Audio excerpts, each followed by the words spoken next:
Good evening. This is Rudy Giuliani, and this is the Rudy Giuliani Show on Lindell TV and on X, and possibly a few other places. We'll start off tonight with, oh my goodness, we've been waiting so long for this, haven't we? Supposedly, the final files on the Kennedy assassination that we should remind ourselves, because it shows the dishonest Justice Department inherited by Donald Trump and Pam Bondi and Kash Patel. These were supposed to have been delivered like a month ago, and they were delivered, and they were the final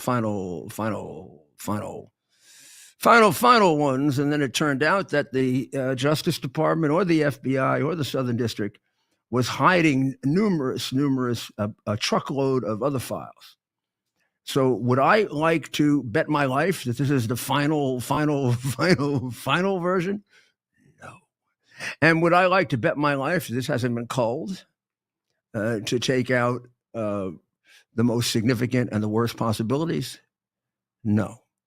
So still worth going through, because maybe we'll get some perspective on an assassination that has, of course, shocked the nation when it happened, changed the nation in many ways, changed the world in many ways, and has been the subject of bitter controversy and dispute almost since the publishing of the Warren Commission, which I don't remember the original reaction to the Warren Commission, whether it was trusted or not, but I don't remember back to a period of time when it was trusted, to tell you the truth. The doubts began, and then they grew and grew, largely because logical things that should have been followed up never were. There is no question that the FBI is building that kind of thing with the two assassination attempts of then presidential candidate Trump, now President Trump. In fact, I would say they're doing an even worse job.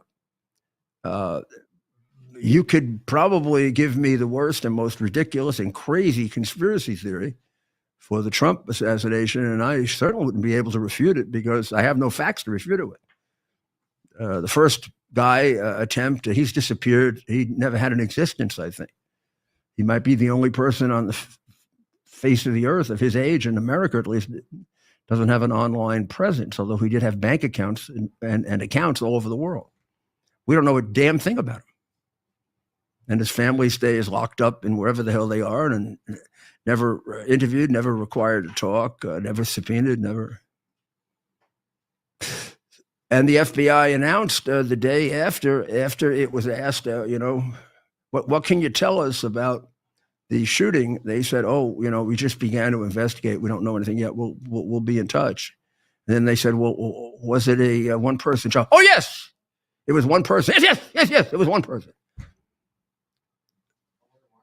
They couldn't possibly have known that. At that time, if they couldn't tell you anything about the case because they didn't investigate, how would they have known whether it was one person, two people, three people, 4, 5, 6? It might take some time to figure that out. But to exclude the possibility before you know gives you an idea of the horrible bias they have.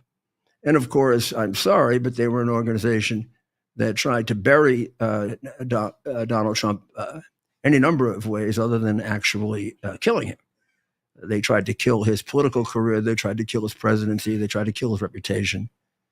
They tried to destroy everybody around him, including yours truly. And they're the ones investigating who tried to kill him. And you think 50 years from now, anybody's going to believe it? Or should? So we used AI to analyze the 63,400 pages of newly declassified JFK files. By the way, some of which were classified, some of which were not. They were released on March 18th by the National Archives. And they do reveal, to the extent we can quickly, go through it, some new details about the CIA operations and the Cold War dynamics. And here, I guess, are the three key findings that, at least by the use of AI, because it's hard to really distinguish what's important and what isn't. I have my own very definite perspective on this, which I will tell you after. Not now. I won't let it affect this. But I will tell you what the sort of consensus is. First, there's a 1961 memo from Arthur Schlesinger Jr., who was, I would say, the Kennedy historian, the Kennedy intellectual, the Kennedy Harvard connection, and very close to the family. A 1961 memo from advisor Arthur Schlesinger Jr. shows Kennedy's frustration with CIA overreach, 20 plus agents in Paris alone, hinting at the mistrust that shaped his presidency. Should I comment on these as we go along, or just read them all off first? Yeah, I will comment on them. Well, so that's the first one. I don't see the significance of that. I don't see the fact that Kennedy was upset they had 50 agents in Paris would have led to the CIA wanting to kill him. I do not discount the possibility that the CIA was involved in his killing. I mean, I just simply don't know who was involved in his killing. But this seems, I think AI struck out here. Let's put it that way.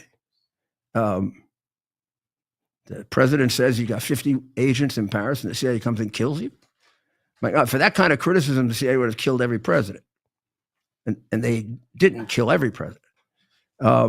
Two, the files confirm CIA surveillance of Lee Harvey Oswald in Mexico City in 1963. Note that's the year that Kennedy was killed, right? So that's very proximate to the time that he was killed. So this begins to have more relevance, right? Tracking his Soviet visa attempt with phone taps and chemical markers. It's a key piece of his pre-assassination story, raising questions about what the agency knew. This is a significant piece of evidence. This means that the CIA had him in their sights in more than just a cursory way. And this was a period of time in which the CIA and the FBI were not overwhelmed with presidential threats. After the Kennedy assassination, after the attempts on Ford, 2 attempts to kill Ford, and then after the almost murder of Ronald Reagan, the number of suspected presidential killers grew exponentially. I mean, there were a huge number. That's what I'm aware of. I first became involved in presidential protection when Ronald Reagan was shot. I was the Associate Attorney General at the time. I had breakfast with him that morning. I have a picture that I gave to my mother that she left to me of shaking hands with him that morning. And then that evening, I was in court at 11 o'clock at night with Judge Webster getting him arraigned. That's Hinckley, the one who tried to kill Ronald Reagan. Even at that point, the number of suspected people was huge. By the time we get to the 90s, and I'm mayor of New York and involved to some extent in the protection of Clinton and then Bush because of their frequent visits to New York, and the New York PD is a full partner with the Secret Service in that the number was astronomical, very large. You know, no criticism of it because they have to be there. It's so large that it's hard to be useful. You really have to use keywords and you have to use hunches and to know which ones to focus on. Now, I tell you all that because that was not true back when these guys were surveilling Lee Harvey Oswald. The list would be much smaller. I would think if they were following him in Mexico and tracking an attempt to get a Soviet visa, and they had known what I imagine they did, he was in Cuba, something we, of course, didn't find out then. He must have been high on their list. I can't imagine there were too many people in that era. It was hard to go to Russia, hard to go to Cuba. Aren't too many Americans walking around with guns like that, having had a spotty career in the military. Kind of, if you come on, take a look at Lee Harvey Oswald. You don't make him for a wacko? I don't know. If I were an agent, I would look at him. That's not a wacko. First time I saw his picture, I said, oh boy, that's a wacko. I know agents. I know how they use instincts. They were following this guy. That's a piece of evidence that I don't know how that was evaluated, but really kind of ignored by the Warren Commission. Remember, the Warren Commission was appointed by Lyndon Johnson, who has to be one of the chief suspects. Oh, I know nobody says that in the Warren Commission. Nobody says that here, which makes me highly suspicious that we got everything. You cannot conduct an honest investigation of this murder without investigating the person with the biggest motive. This is not like an ethereal murder. Murder is murder, president or prostitute. The person with the biggest motive to kill the prostitute, 7 out of 10 times the person who did it. The person with the biggest motive to kill the president is the person 7 out of 10 times who did it. Now, that doesn't mean he did it, but it does mean if you're an honest agent in an honest agency, he gets a big investigation. You think they had the balls to do a big investigation of Lyndon Johnson? No more than they did a big investigation of Joe Biden or the Democratic Party or all the people who for 5, 6, 7 years were trying to destroy Ronald Reagan. They're trying every single thing, including framing him. Wouldn't they be way high up on the list of the people who might try to kill him? That sounds shocking to you, or does that sound logical to you? If it sounds shocking to you, grow up.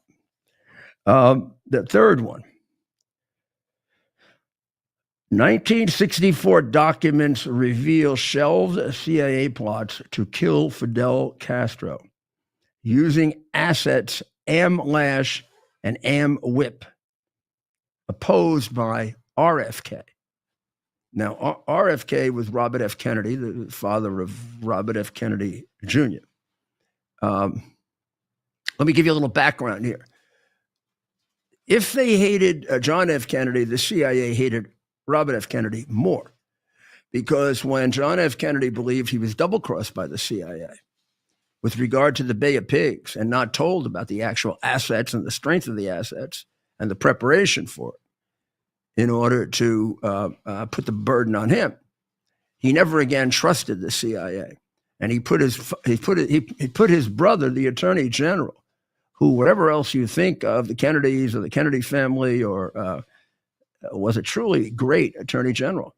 I know lots of stuff about how well qualified. Oh my God, he was the brother. But I would say until we get to, oh, I hope I don't miss anybody in between. But until we get to Ed Levy, who straightened the Justice Department out after Watergate, or then to Smith and the Reagan era, nobody did much in the Justice Department. I mean, Robert Kennedy is one of the great attorneys general. For me, a crime fighter. Right? And also some of the cases he did, I finished. The Teamsters case. That's a quote from Vice President Bush when he defended me going after the Teamsters and everyone condemned me. President Bush said he's just finishing the work that Robert Kennedy began. So Robert F. Kennedy would certainly have opposed a murder of a head of state, because there's no way to protect your head of state if you're going to go around and start murdering heads of state. And if you're going to do it, you're going to have about 50 degrees of separation. There wouldn't have been 50 degrees of separation between them. Now, so this also doesn't strike me. The middle one strikes me as a very, very important piece of information, that they were surveilling that they had Lee Harvey Oswald in their sights before that guy, if he did, shot and killed John Kennedy. It does not impress me greatly that a year later, they put aside a plan to kill Castro that RFK had disapproved, because it's hard for me to make the jump that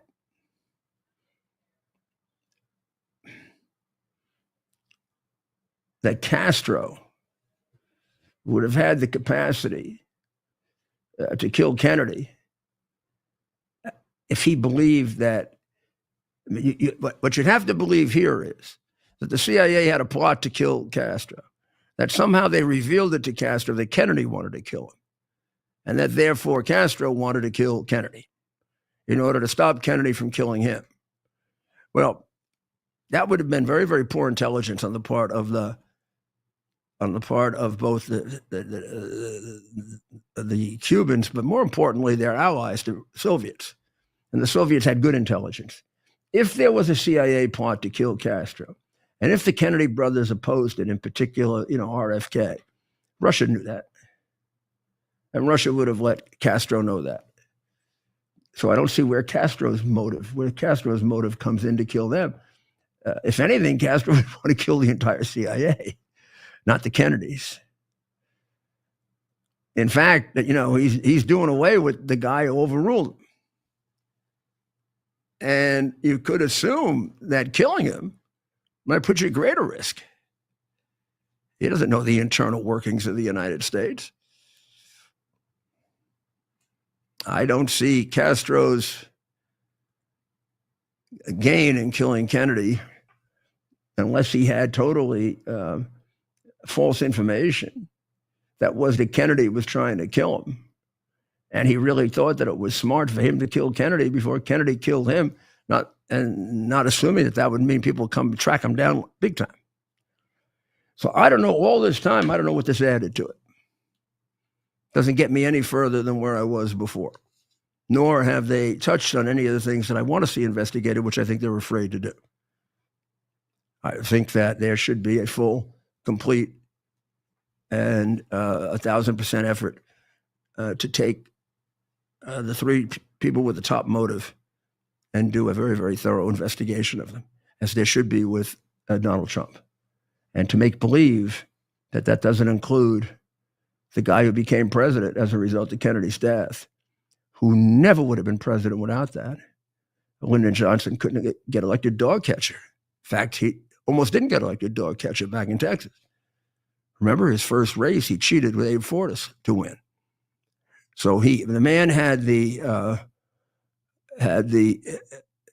immorality to certainly commit murder. He was a thoroughly dishonest man. He was an extraordinarily ambitious man and an extraordinarily unrealistic man. He never could have been president. Biden and Harris took away the standard for being inarticulate, but you couldn't understand half of what Lyndon Johnson said, and it wasn't just his accent. It was the fact that he mumbled. And like Obama, like Biden, like Harris, he had to read everything off a teleprompter. There's a great joke about Lyndon Johnson that was very popular during his time in office, and it was that Lyndon's staff was so angry that they'd have to write everything out for him. Even when the Boy Scouts came, they'd have to write out. They'd have Obama had that too. They had teleprompters for him to read. So one day they did the following. They put up a teleprompter and it said, "I want to welcome the Boy Scouts from Altoona, Pennsylvania. There are 14 Boy Scouts that have gotten their merit badge. I give them the highest respect and honor. You're on your own, Lyndon." That was pretty good. It's like when Biden stopped. They said repeat. But in any event,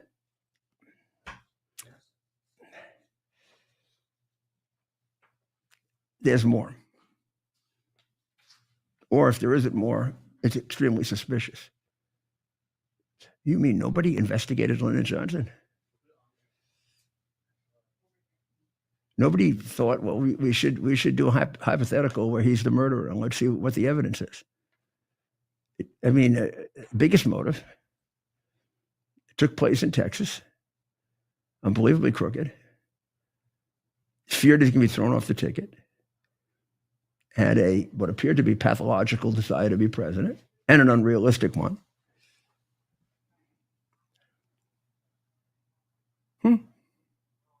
Put together the Warren Commission that screwed it up and never had the guts to make him a suspect.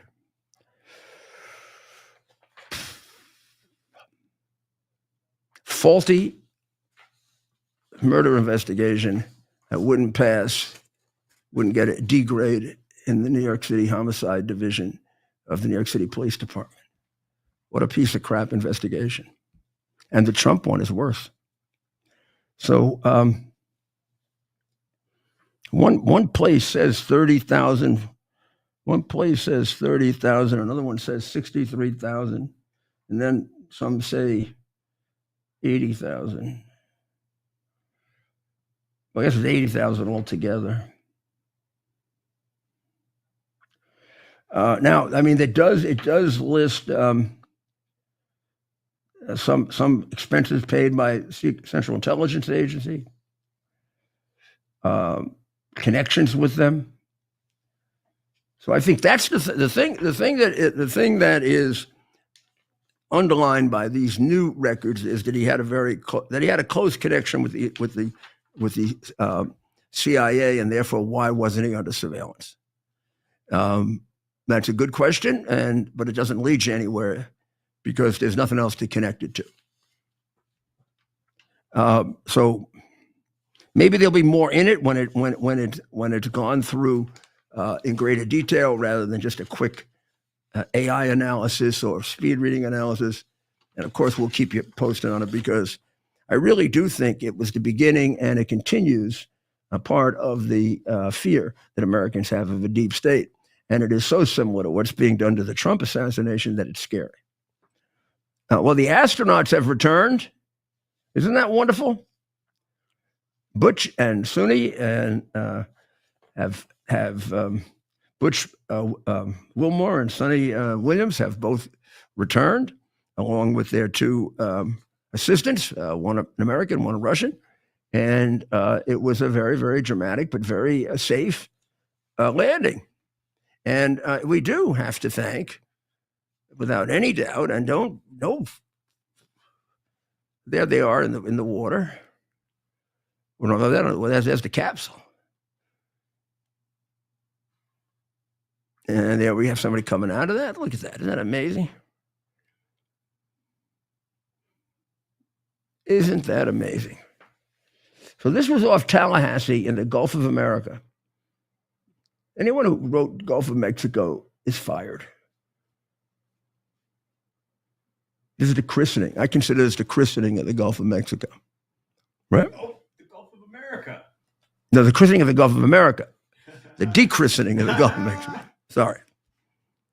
So they've been taken to the Johnson Space Center in Houston. And what do you think? You think I should keep my little idea secret and just leave it for who I gave it to until we see what happens? I think we should keep everyone guessing. Okay. I think we should. Okay. But it's your call. We'll see. We're going to see if we can get something done during this show that'll be interesting for you. Okay. Do we have any do we have a little, have they done an interview, by the way? Have they done an interview? I do not believe so. I think they're in quarantine of some kind. That doesn't mean they can't do an interview, though. There's a video number 8 here of their thanking Trump and Elon Musk. Yes. I think number 8. Let's see if we can play number 8. We're coming back before long, so don't make all those plans without me. We'll be back before too long. I can tell you at the outset, all of us have the utmost respect for Mr. Musk, and obviously respect and admiration for our President of the United States, Donald Trump. We appreciate them. We appreciate all that they do for us, for human spaceflight, for our nation, and we're thankful that they are in the positions they're in.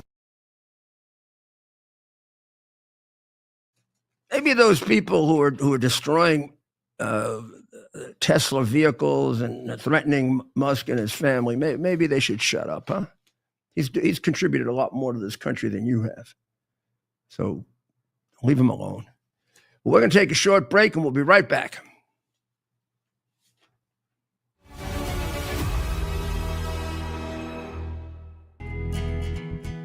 Here we are, pretty much at the beginning of the process here at this pristine, I call it a laboratory. It's not like a factory, it's like a hospital. This is the beginning of the process for roasting. Deep green, very good quality. Most people don't use this quality. We deal with small farmers because they like to know who we're dealing with. They give us the highest quality, all organic, non-GMO. You should know all Arabica beans, no Robusto, all Arabica. They're going to go into the roaster, and it'll get roasted for about 20 minutes or so.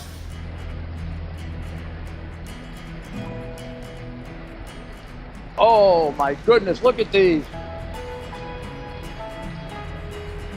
My goodness.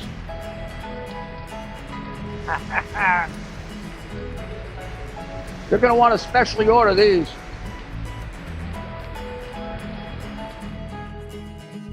This is what goes into Rudy's Coffee.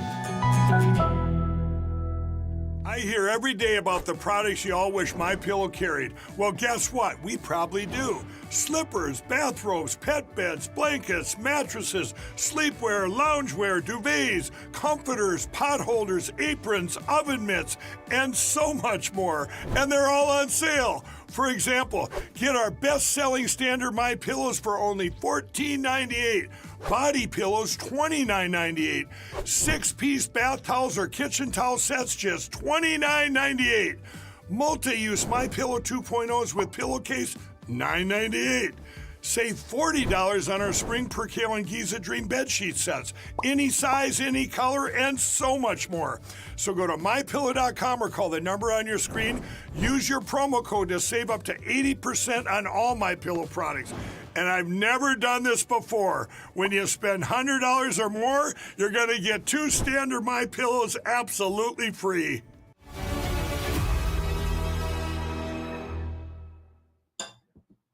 This is Rudy Giuliani, and we are back with the Rudy Giuliani Show.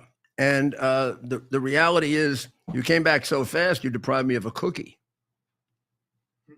If I look hungry, you'll see. So Chief Justice John Roberts has his panties in a Twitter, I guess. I'm sorry, I don't mean to say that. I have great respect for the Chief Justice. I think I know him from way back as a young man working as an assistant in the office of William French Smith when he first came out of law school. He's brilliant. Some of his opinions are startlingly good, but he does, in my humble opinion, worry too much about the politics of the court. My view is, write the correct decisions and take the lumps. But in any event, that you have all different views of the court. I do think what he's doing now is improper. I think to say that judges are not impeached or shouldn't be impeached for their rulings, that they should just be that they just should be appealed in appellate courts, first of all, is an extraordinarily unrealistic view of the modern corrupt world in which we live, which he's sitting on top of and hasn't done anything about. I mean, he sat there as the district court in the District of Columbia, right in his own city, acted like a court that could have been in Nazi Germany or the Soviet Union. I mean, I was found liable without a trial. Pretty interesting. That was Beryl Howell. Beryl Howell was so bloodthirsty to put J6 people in jail, she called judges in and told them they didn't give high enough sentences. Never said anything about that. How about and it is the judicial system in general. How about a man being indicted, nobody telling him what the crime is? That happened to John. That happened John Roberts to President Trump. I don't know if that's ever happened in Anglo-American law. But you sat there with your mouth shut when that happened. You also sat there with your mouth shut when even when it came time to try the case, they never told Trump what the crime was that he was effectuating by the alleged false statement. That isn't like an astounding violation of due process that shocks the conscience? And that solidifies the fact this is a political persecution?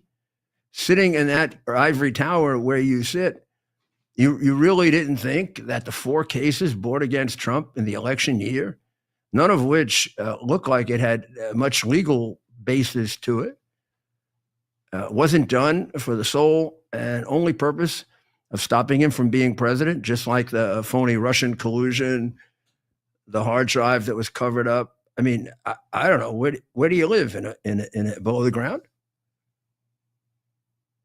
Now, I'm only saying that because if you kept your mouth shut about that, what do you open your mouth now for? And misleading people. You know, a lot of people think judges can't be impeached because of what you said. You know that's not true. You know the Constitution better than I do. You know that Article 2 of the Constitution provides for the impeachment of judges. You also know that 15 have been impeached throughout the course of our history. And you know 8 of them were removed from office. You also know that's the only way we can get rid of a judge who's a lifetime appointment. So we better have impeachment, or we're going to be stuck with like an Abe Fortas, who was a crook, Lyndon Johnson's guy, right? He wasn't impeached. He had to resign because he was a crook. He's the one who it's alleged stole the votes for Johnson in the first election. And he was on the austere Supreme Court. Or Justice Douglas, who used to, talk over opinions with Franklin Roosevelt, and wrote most of the craziest, lawless opinions written by any justice of the Supreme Court. Made up the penumbra of constitutional rights from which he could create a new constitutional right as if he were James Madison or Hamilton. Thank God he wasn't. He was an extremely left-wing, lawless judge. There's nothing in the Constitution, the laws, or the tradition of the United States that says the judges are above criticism. In fact, they're given lifetime. You guys are given lifetime appointments so that you can take criticism. And then the minute it happens, you want to put people in jail. You want to shut them up. You want to stop them from speaking. Well, there's no amendment that allows you to do that. There is one amendment that tells you not to do that, and that's the First Amendment. But boy, when it comes to you, if it's the First Amendment, doesn't mean shit, right? So when you hear John Roberts say that, judges shouldn't be impeached, you just say to yourself, well, that's his version of the Constitution, not our founding fathers. Judges damn well can be impeached. And if a judge is acting lawlessly in his opinions, that would be a very good ground for impeachment, because that's violating the law. That's obstructing justice. On the way to Venezuela were no doubt people who, if brought back, probably are going to rape, murder, or kill a few people. So the president was acting at the highest level of his authority, and that is to protect the United States by sending these murderers out. Was every single one of them a murderer and a rapist and a child molester? Probably not. Were a good number of them? Yes. If they came back, is there a possibility they'd be let out, escape, and kill somebody? Well, sure could be possible. I mean, it is kind of weird they're spending a lot more time on all of these murderers, rapists, perverts, child molesters, and how they're treated and are they treated properly than they ever spent on Lake and Riley. In fact, they wouldn't have spent any time on Lake and Riley if we didn't make a big deal out of it. And then when they did spend time on it, Biden couldn't even bother to get a name right. So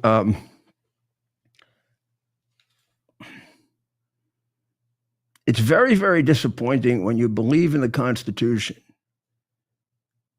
and you know that there's a man as brilliant as John Roberts who believes in the Constitution. One of the most disgusting things for me to see is cowardice. It makes my stomach turn when I see cowards. And this is his problem. This is his problem. Should have kept his mouth shut. And if he wants to talk out, he should have talked out when our country was being, our country's justice system, for which he ultimately is responsible, was being handled like it was, in a fascist country, a Nazi country. I mean, he didn't get really upset when, for the first time in the history of this country, a president went ahead and entered into the Banana Republic practice of indicting his predecessor on a case that a lawyer as brilliant as John Roberts could look at and say, "Are you kidding me? Are you effing kidding me?" Which you picked the one with the documents he was going over under the Presidential Records Act when the other guy stole documents of the senator, and they never even bothered to do anything about it. That was a dispute between the National Archives and the president. That wasn't a criminal case. And you, John, know the lawyer who did it. You excoriated him and made nothing opinion as one of the most unethical prosecutors you ever come across. You're smart enough to know the Attorney General picked him because he was unethical. You know that Garpupel picked him for that reason, or you just you're very bright, but you don't have any common sense. I mean, now if you were in Garpupel's place and you were going to pick somebody to be fair and impartial to Donald Trump, you sure as hell wouldn't pick Blackjack Smith, would you? Not after you had to reverse his case against McDonald 8-0 because he was a despicable, unethical prosecutor. You know why he picked a despicable, unethical prosecutor? Because he wanted a despicable, unethical prosecution. You see, you're smart enough for all this. So that's why you can't do these things like say, "Oh, I'm so upset that he's talking about impeachment of judges for their rulings."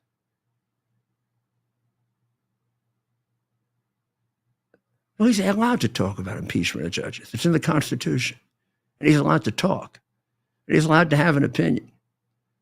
And if you want to keep talking out on political matters, how about you do it on both sides? And when they're framing a presidential candidate and obviously trying to stop him from becoming president with 4 prosecutions in 1 year, you might point out nobody ever gets prosecuted 4 times in 1 year, is expected to go to trial 4 times in 1 year. It'd be just like almost a per se violation of due process. I mean, there were so many things you could have said that would have helped our country during its blackest moment. In fact, when the history of this is written, there's going to be a big chapter about how John Roberts was off in a very well protected little shell because he might be a very bright man, but he's a constitutional coward. And you just kind of put a final chapter on that book. You really proud of yourself doing that? And then trying to figure out when you're going to vote conservative, when it's popular and when it's not, or when it hurts the court or it doesn't hurt the court. You know what hurts the court? When you give an intellectually dishonest opinion, John. That's what hurts the court. But when you make comments like that and it's all one-sided.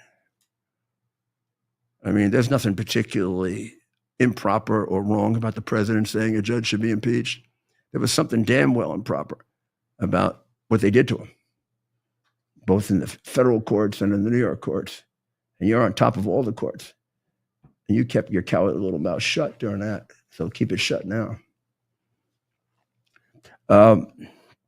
Judge Boasberg, I don't understand as a lawyer how he gets jurisdiction once these people are outside of his territorial jurisdiction.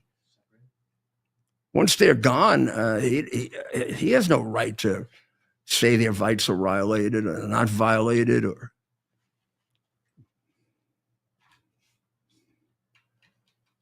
and I don't understand how he gets to interfere in this. We didn't elect this Barack Obama liquor to protect us. And the 1798 Alien Enemies Act may be old, but nobody ever said it's unconstitutional. So you issued your injunction a little too late, Judge. That's happened to me any number of times, either on either side, where the judge issued the injunction too late. That's how I got Joe Bonanno in jail. He was held in contempt. They were going to go in state court where they could fix it, along with the hospital that would fix it for them, to say he was going to die of a heart attack if I put him off in a federal penitentiary.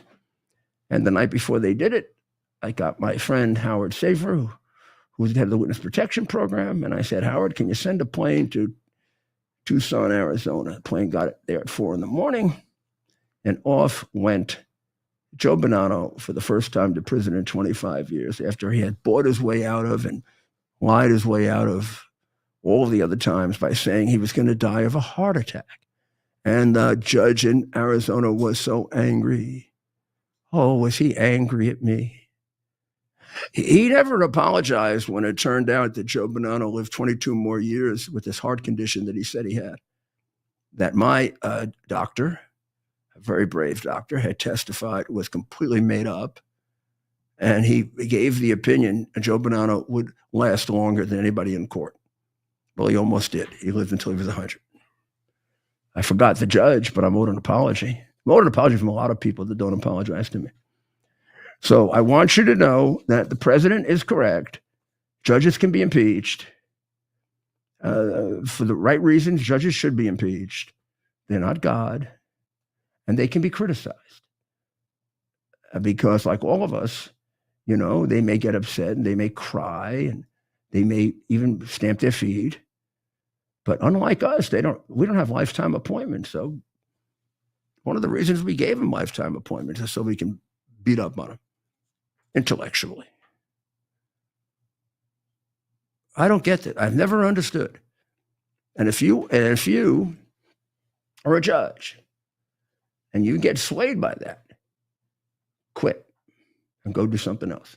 I used to tell my assistant U.S. attorneys, particularly as we started to do the mafia and terrorist cases, and they wanted to be in the criminal division rather than the civil division, I used to tell them they can get threats. I said, in most cases, they're probably not going to be real in the sense that they're going to happen. But in each case, we're going to have to take them seriously. And in each case, it enters your mind or your wife or whatever. And if you can't take that kind of thing, go do something else. Don't do this if you're going to find that unnerving.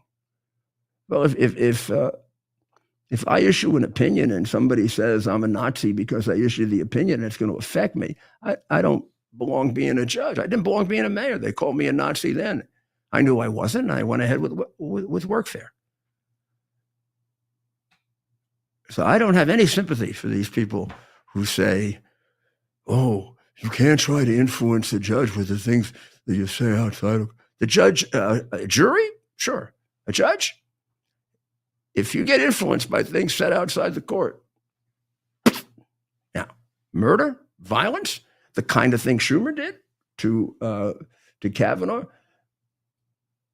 yeah, that's different. Now you're talking about violence. When we say the guy should be impeached, I mean, that's no more saying that Trump should be impeached. Nobody went to jail for saying Trump should be impeached. Jesus, I think they got Pulitzer Prizes for it. So even John Roberts doesn't tell the truth all the time. Isn't that a shame? Nor is he fair and impartial. Said nothing about anything that happened to Trump. All of the destruction of our justice system, the two-tiered system of justice, the ridiculous indictments. indictments without crimes, statute of limitations blown out of the water, right to counsel trashed. The pristine leader of our justice system watched all of that go on as if he were presiding over, a court in Munich in the 1942s, 43s. And now all of a sudden the president says that a judge should be impeached and he's all upset. Even though a judge can be impeached, the president has every right to have that opinion. And if the judge can't take it, maybe he should go do something else. And you should tell the judge, call him in, sit him down, put him on a piano, like the Godfather did with Frank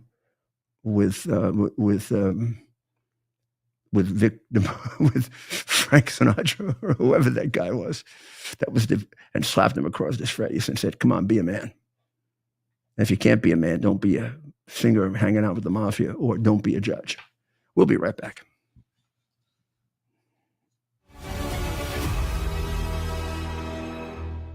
You all know I stand by the truth. And if I put my name on something, I truly believe in it. Today, I'm thrilled to introduce you to something I'm incredibly proud of. My own brand of organic specialty coffee, Rudy Coffee. Believe me when I say it's the best coffee you'll ever try. It's smooth, rich, chocolatey, and gentle on your stomach. It's so good, I even recommend drinking it black. It comes in 3 varieties, including what I promise is the best decaf you'll ever have. You can order now by scanning the QR code on your screen or by visiting rudy.coffee.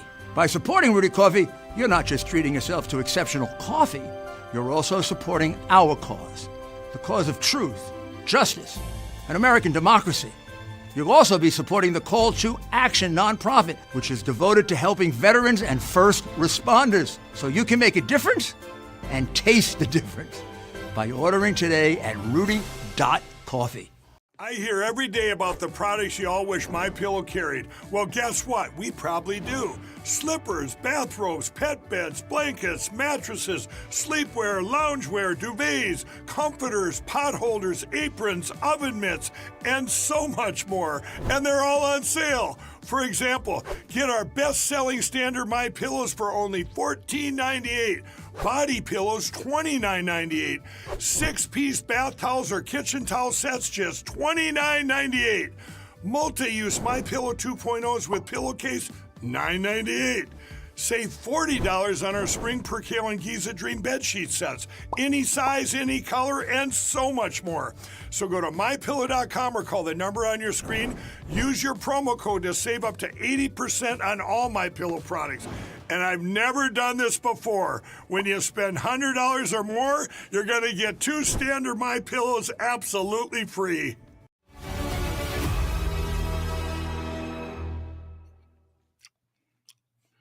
Well, this is Rudy Giuliani back again. We're having a little, like a little sidebar conversation like they have in court.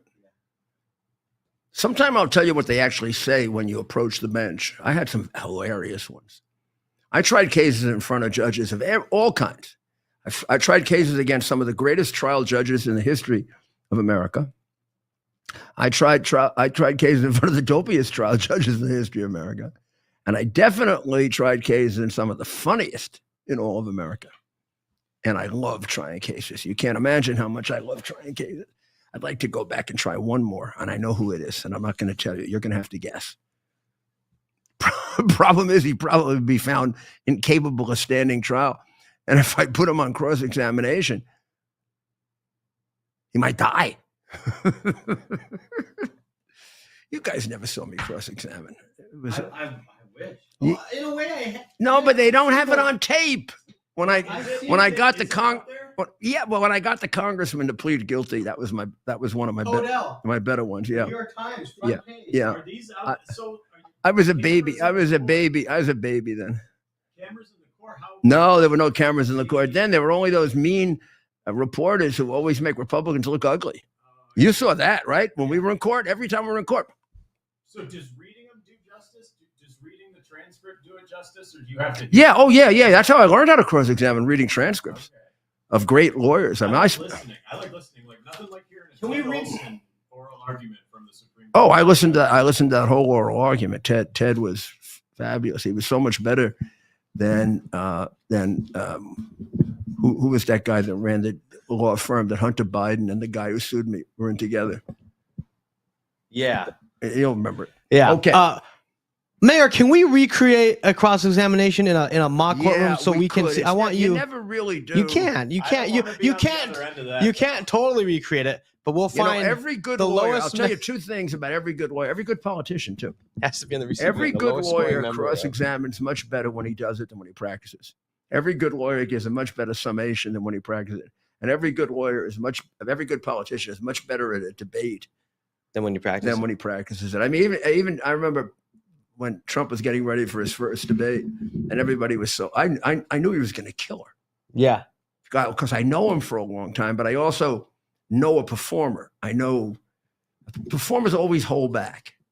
Yeah, they also do things to shock you. Like I would love to say ridiculous things that my staff would get all nervous. I would say during the debate. Yeah, and then they go, you can't say that. You can't say that. Right. Oh, okay. Thank you. I won't say that. Yeah. I won't say that the president is a traitor or whatever. Well, wait a second. What president were we talking about? So, part of this legal thing is really necessary. We elected Trump because we knew we call it the deep state, but we have a completely corrupt government, almost top to bottom. Do you realize how difficult that is to turn around? These people have tremendous power. They got the power to kill. I mean, this is not easy. And it's all different parts, like the courts.